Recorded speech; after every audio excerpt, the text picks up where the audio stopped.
when we don't do morning time, the same amount of schoolwork later in the day takes us 3 times as long because we haven't filled, our buckets first or connected first, and we didn't lay that foundation. If we lay that foundation, everything else goes so much quicker. So again, even if you were adding more time, I feel like it makes everything else go so much faster and smoother that you're saving yourself time. Like you said, it ends up being more efficient in the end.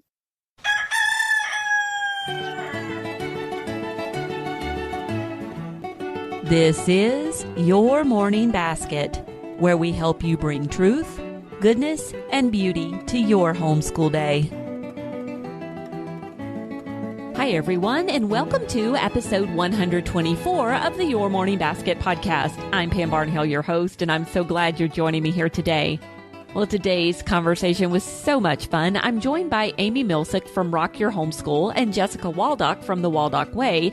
All three of us homeschool in very different ways. We have different philosophies and different outlooks on homeschooling. We also have very different families, but we all do morning time. And that's what we are coming together to talk about today, is how morning time can actually work no matter what kind of homeschool philosophy you choose, how big your family is, or what that family makeup is. And so this is a really fun conversation that I think you're going to enjoy. Now, before we get on with that, I would like to invite you to come over to the website and download our free month of morning time sample morning time plans.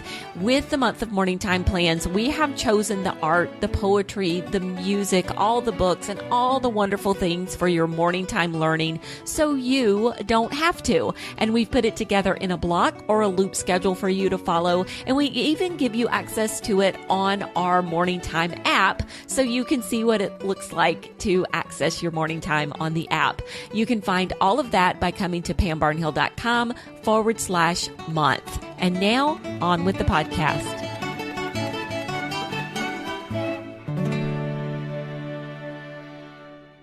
Today, I have two wonderful guests on the podcast, not just one. So give me a moment to introduce them. Jessica Waldock is a writer, photographer, and homeschool mom of one, and she lives in sunny Florida. At thewaldockway.com, Jessica shares tips, tricks, inspiration, and unique resources that help ignite a love of learning in children that will last a lifetime. She inspires families to engage in homeschooling as a lifestyle where relationships come first and interest-led learning prevails. She also has a fabulous collection of unit studies on her website and shares generously on her YouTube channel, The Waldock Way. And then my other guest is Amy Milsick.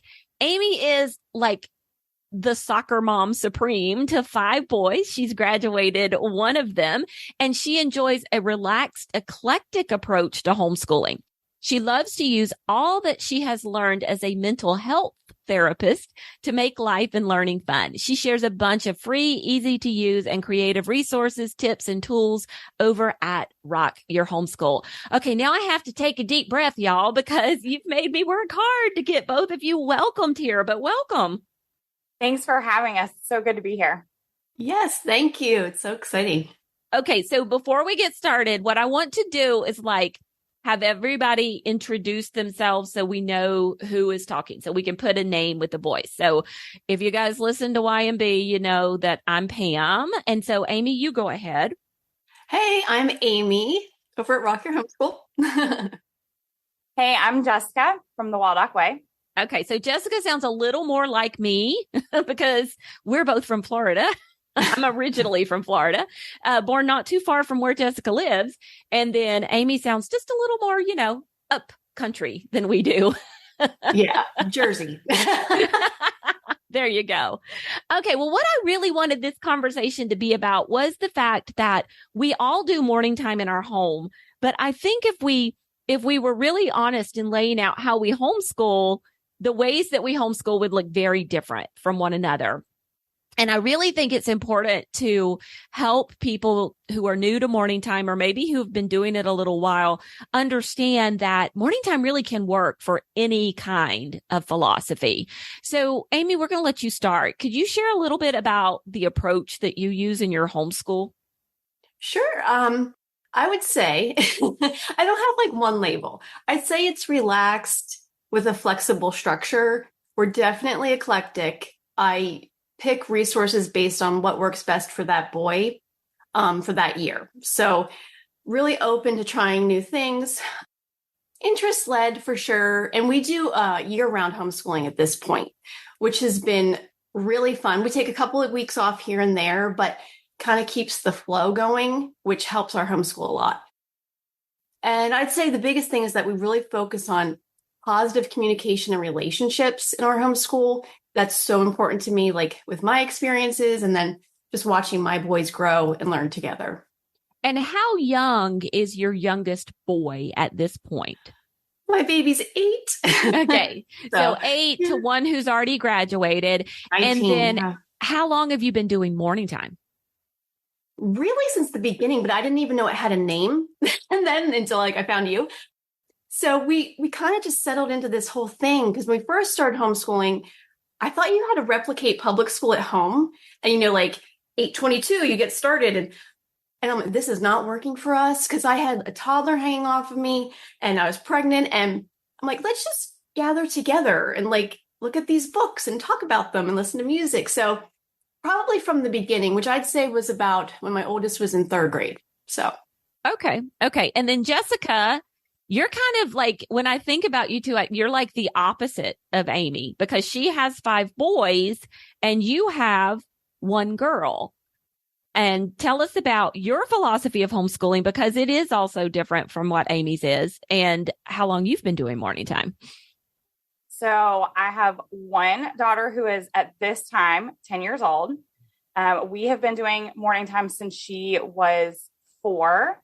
We started it kind of at the time, it was more of a replication of calendar time that you see in like a typical preschool. And then it slowly evolved because it was kind of ridiculous for me to have this huge poster board with a calendar when I had 1 kid.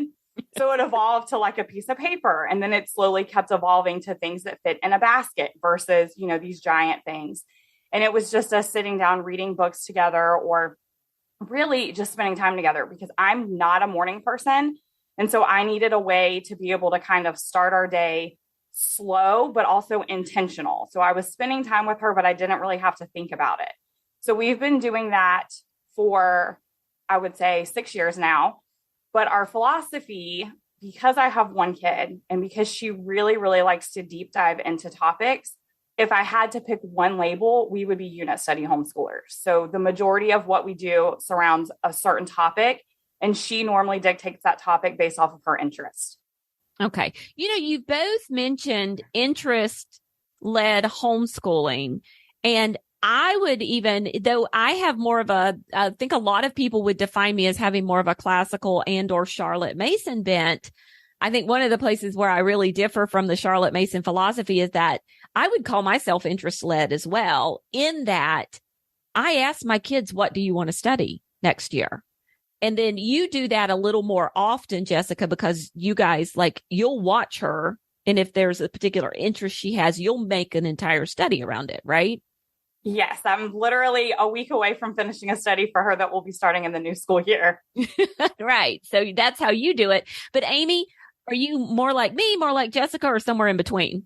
I'd say somewhere in between. And I just think that's so interesting, how we can all make that work for our different homeschools. But I would say that, and because I have the 5 boys, well, now 4 that I'm homeschooling, to balance out, if we try to deep dive with all of their interests, I don't think I'd get any sleep. So we talk about it and we pick things, I let each person pick one thing that they might want to study. And we might focus on that in September and then another thing in October.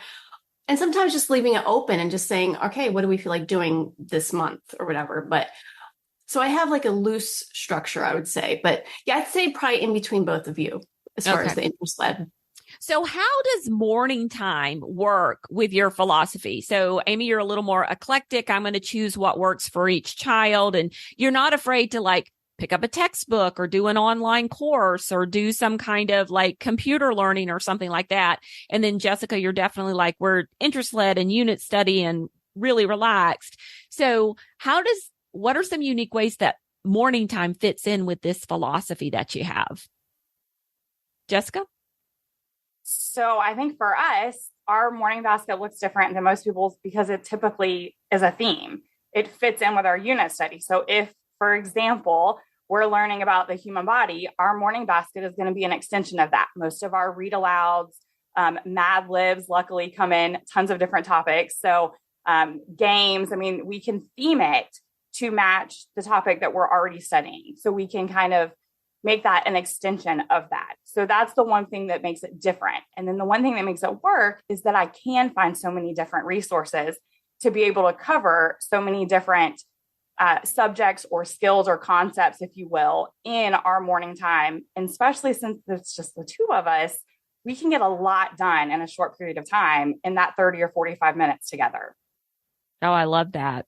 Amy, how about you? I'd say that because I have different ages, so like right now I have 8, 11, 13, and my 17-year-old kind of jumps in here and there, but he's so busy with his own stuff. So I'd say like really right now we have 3 boys that I'm working with in morning time. I try to keep it that range of ages, like where they all can participate. And we do bring in a lot of online things. Like I always have the Chromebook right there. So if we want to jump on and look at something from National Geographic or whatever. But I'd say that like we kind of do a loop of things. I think you talk about that a lot. Mm-hmm. So like, for example, this year we're doing, we added geography in the loop. So Wednesdays and Fridays is when and right now we're looking at Florida. So it's pretty fun. And so that helps us incorporate the different interests and ideas that the boys want to study while covering the different ages. Does that make sense? Yeah, it totally makes sense. Well, let's talk about that. What kind of subjects would you say you can cover during morning time? Or, and give me some examples of what you've done in the past. Oh gosh, like for us, we've covered a bunch of different things. Like last year, we were really into growth mindset. That's something like I'm really big on. So we incorporated a lot of different books and online resources for that and just talking about it. So that was something pretty unique for us. And I don't know if other homeschoolers did that, but that's just something that we wanted to do. Now this year, we're using Brain Pop Homeschool, which has been super cool because there's like so many different topics. Plus it's online. So I just pop it open and I'm like, all right, I can kind of sit back and enjoy it with them, which is nice. But I think there's we do current events. We do CNN 10. The boys love Carl. Yes. They can't wait for Monday because it's going to start back up again. Oh, good. Because we were worried because we were looking for that. Yeah. Yeah. So you guys watch it too. Oh yeah, cool. Totally. Yeah.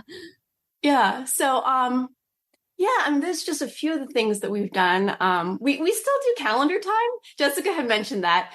And I know my boys are older, but we just find different things to do. Like we'll do Roman numerals with calendar time. Like we just or like the temperature and like, varying like Celsius and Fahrenheit and that type of thing. So just a bunch of different stuff, really.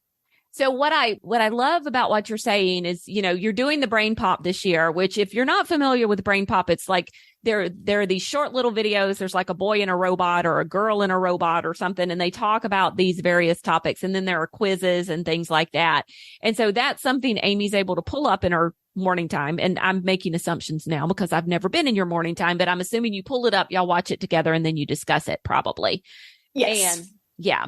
And so you're able to bring in kind of that video element, whereas in my morning time, it is very much, we do watch CNN 10. And I have a great interview with Carl that your boys would probably really enjoy.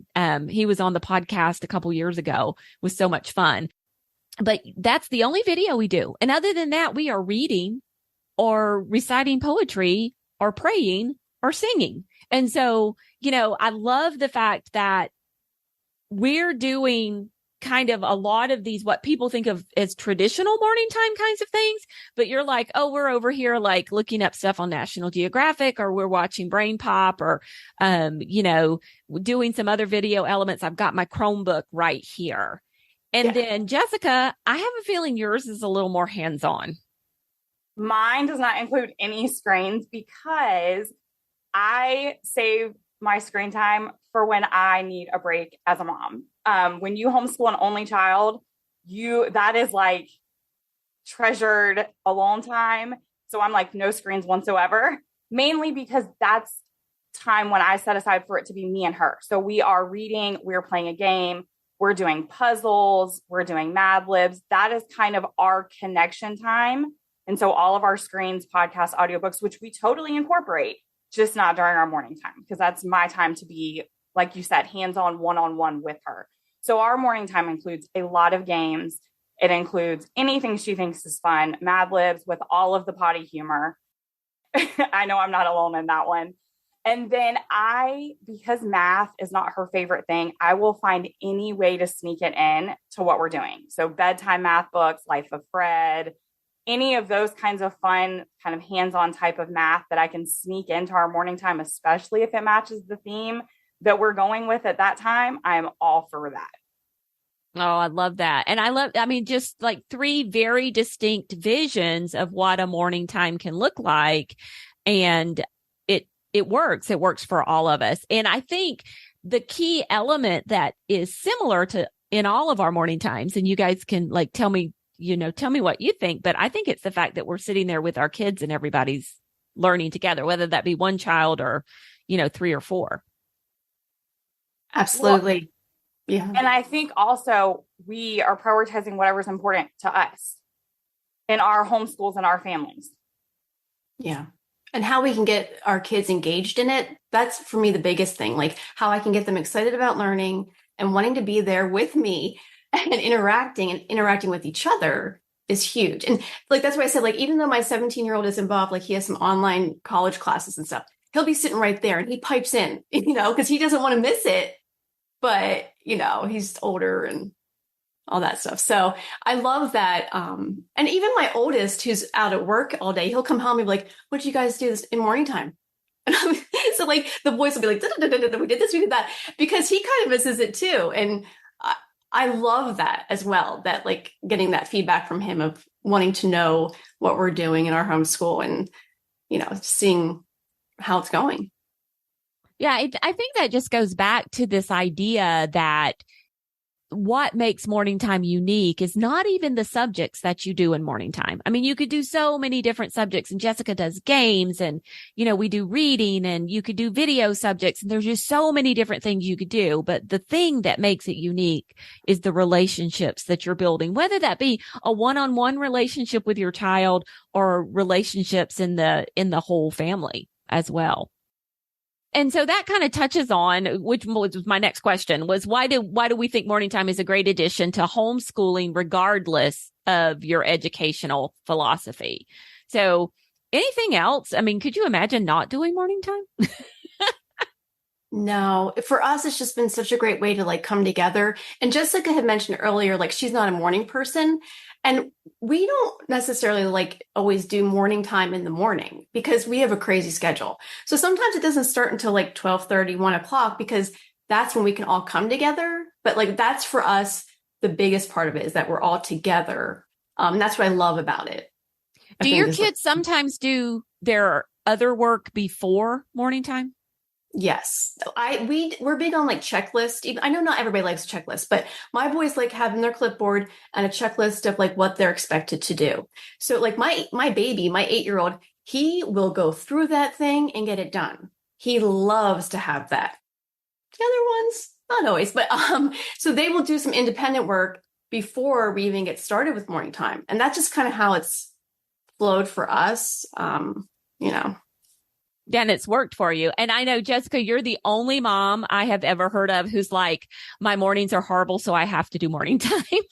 Well, and what's funny is she just said her morning basket doesn't start until 12 or 1, and ours doesn't either, but not because we did anything beforehand, just because that's when our day starts. We're not morning people. And I know that sounds backwards to think I have to do morning time because I'm not a morning person, but I can have the basket full of stuff set up beforehand. And I could have done it when my brain was working and it was on fire. And then all I have to do in my pajamas, sit on the couch and pull something out of the basket one at a time.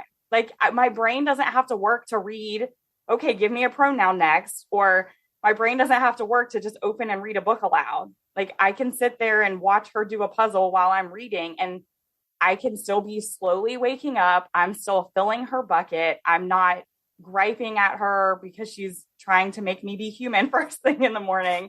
And it just, for us, it works better. And that's actually one of the things I hear often is, I'm not a morning person, so morning time won't work for me. But I think it's actually the opposite of that. If you would just give it a chance, I think you would realize it would totally work for you.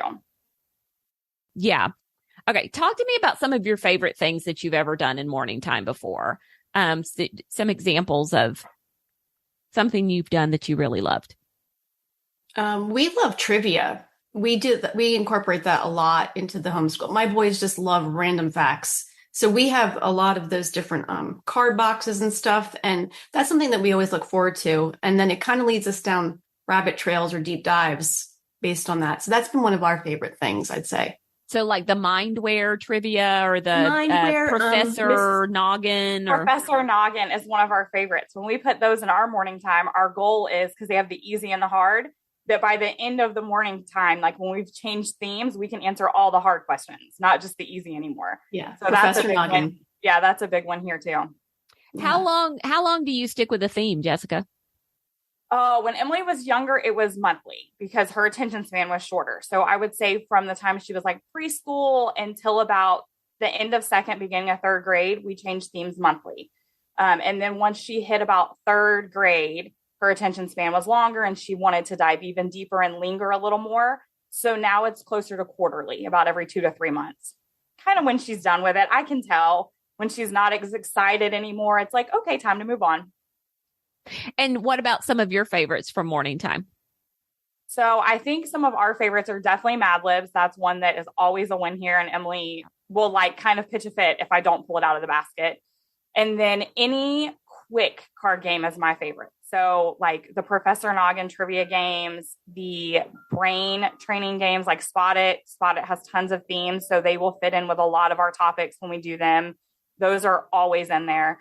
And then we really like puzzles because they're quiet and she can do them while I'm reading aloud and that's not loud or distracting for me.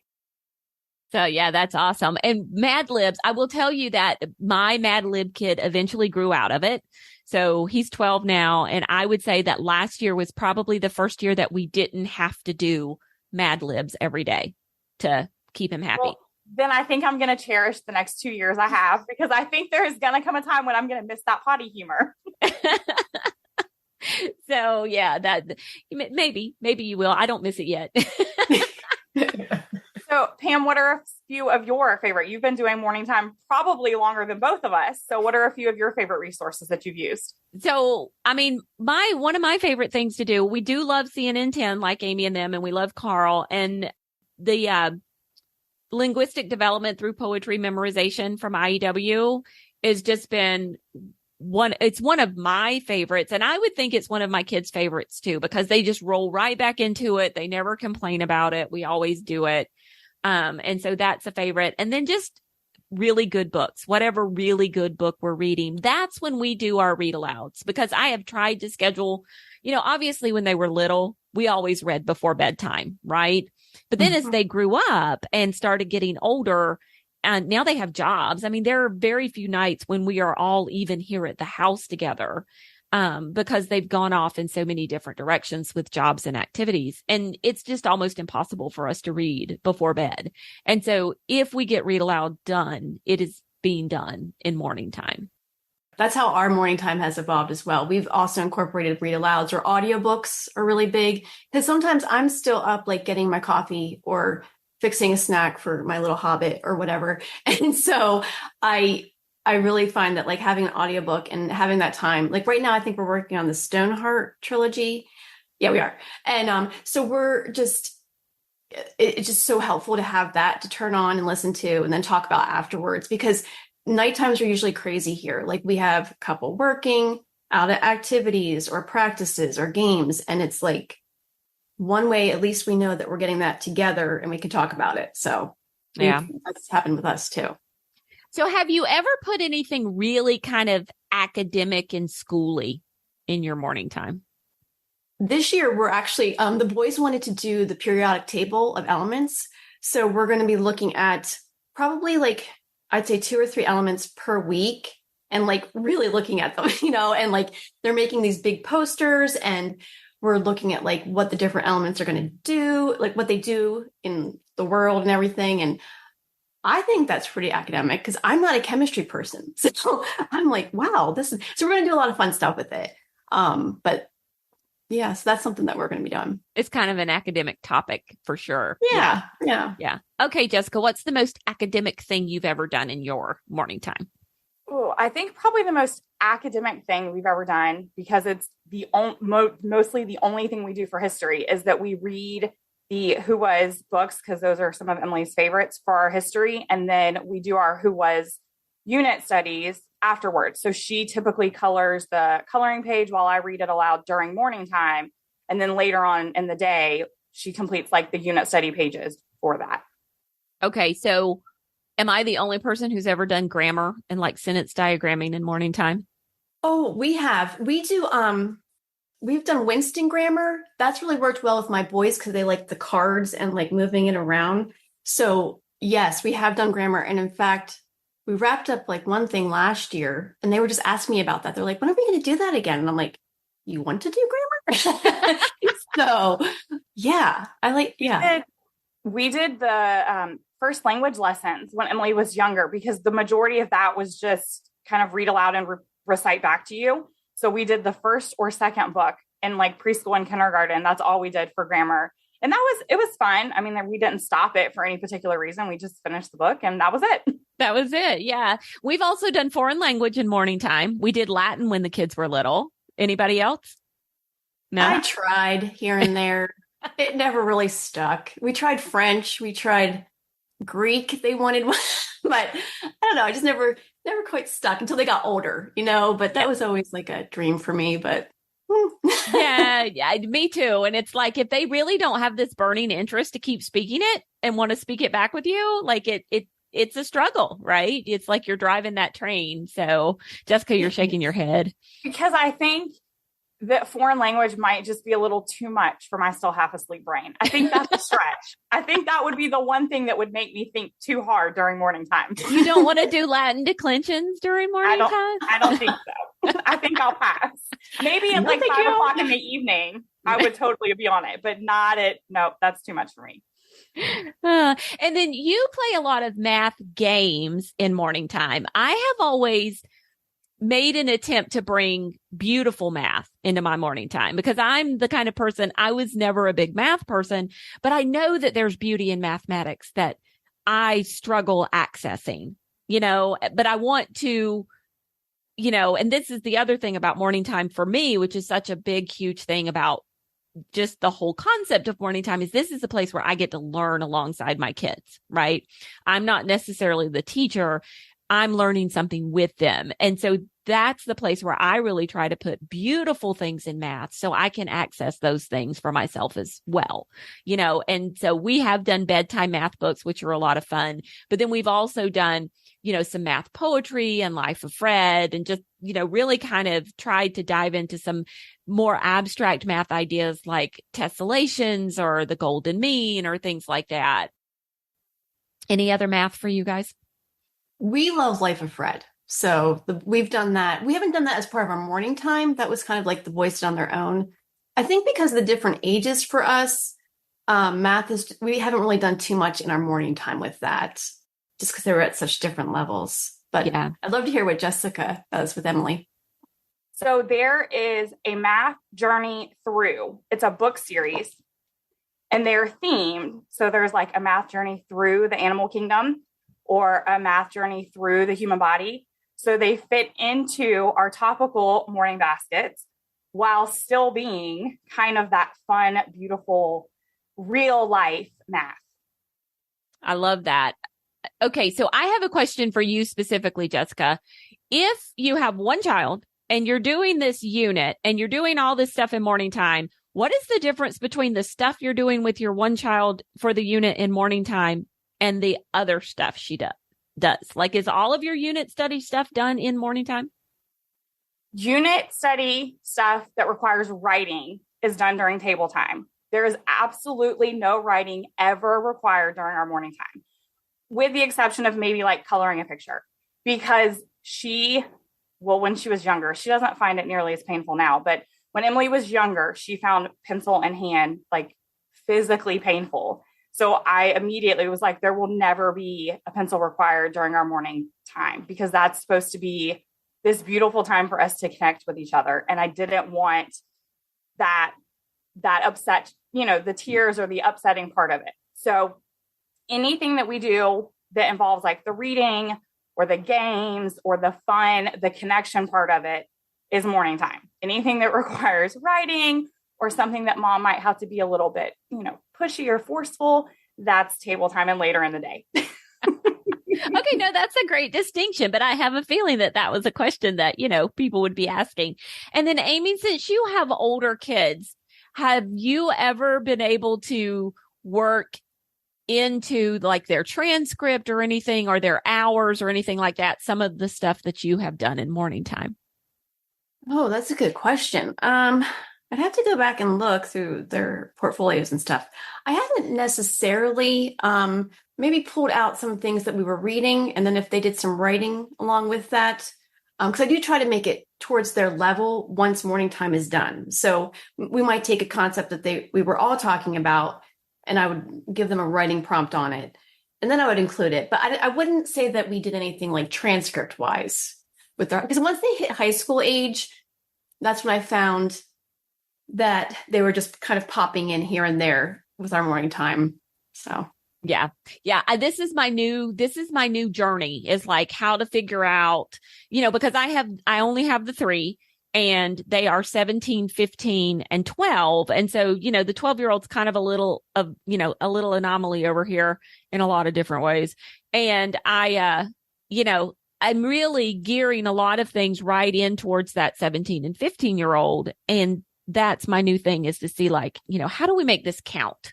How do we make this count towards? Oh, I think you definitely can. Like, I think one thing that we looked into, and I just never kind of followed through with it, was like music appreciation. I'm not sure like what's required in your state, but there were certain things that I definitely could have tweaked that could have been applied to their transcript, but yeah, just never fulfilled that. And Amy's in Pennsylvania, if you're listening. So now they know where to come find you, Amy. Please come find me. But I'm in Florida, or I'm in Alabama, not in Florida. I'm in Alabama. And so like our requirements are a lot less stringent than yours. And so I think I would be able to utilize a lot of that stuff. Oh, I just did think of one thing. We are required to do fire safety. So every year, all the way through senior. So that is something that we did in our morning time. So we would read the books, we would watch videos, and we talk about it and write about it. And that could also get put on the transcript as part of their health and wellness. So I love it. So what tips do you have for somebody who, maybe they've never really considered morning time before because they're like, oh, I'm not a Charlotte Mason homeschooler, or I'm not a classical homeschooler. And that really seems to be who's doing the morning time thing. And now after this conversation, they're thinking, maybe it's something I could do. What kind of advice would you give them? I would say the first thing would be to start small and then build up. Like if you ever go look at somebody's morning basket, it can be, or morning time even, it can look daunting. And then the number one question I always get is, how long does it take you to do all this? Because they can't fathom the idea of adding in even 30 to 45 minutes. Like I can't handle that. So it can just be like a read aloud. Just sit down in the morning with one book for 10 minutes. It could be, small and easy and simple. And then you can build from there. I would venture to say that's probably what all three of us did. None of our morning times started out looking like what they look like now. Yeah. And that it's funny you should say that, because, I never think of morning time as something I'm adding on to school. It happens to be the time that we're all learning together, but I see it as the way that I make schooling more efficient and more enjoyable for my family, is because we're all coming together and doing it together. But it's not stuff that I'm adding on extra. It's stuff that I would want to do for school anyway. So for me, it's not an add-on. It's an efficiency technique, maybe. See, and for me, sometimes I don't even see it as a schooling extra. I see it as a relationship and a foundation of our whole day. I mean, yes, we do things that happen to be academic and educational, but I would play games with her or read to her, no matter what. And it just happens to make our day start easier, better. And, we're connecting, and it makes the entire day go more smoothly. When we don't do morning time, the same amount of schoolwork later in the day takes us 3 times as long because we haven't filled, our buckets first or connected first, and we didn't lay that foundation. If we lay that foundation, everything else goes so much quicker. So again, even if you were adding more time, I feel like it makes everything else go so much faster and smoother that you're saving yourself time. Like you said, it ends up being more efficient in the end. Absolutely. Like for us, it's a type of structure, but like flexible. And even, like I said, we year-round homeschool, and we do take off some time, but the boys will ask, can we, so we always start off with this. We do the Pledge of Allegiance every day. They like to do that. We say a prayer. And then we do a little bit of calendar. We listen to, if Carl's on, we tune in, and we just have like our little things that we do. And even if we don't have school that day, the boys ask to do it because they enjoy it and that time together. So like Jessica said, it's like a relationship, and it's like this great way to start the day together, which has been so powerful for us. Yeah, I think that's what I would tell a mom who is interested in the idea, but she's like, how do I, how do you find time to do this? And I think the value of it just becomes so great and what it does for, your whole homeschool, that it doesn't seem like you're really adding on extra things. I agree. Yeah. But it's not, I will say, like convincing the 13-year-old boy of that, when he's never done it before, that, there's a little bit of finesse there, right? Right. Because we've done it for years. So like my little guys don't know anything different. If I had to get started now, it would take, I would just say, don't overthink it.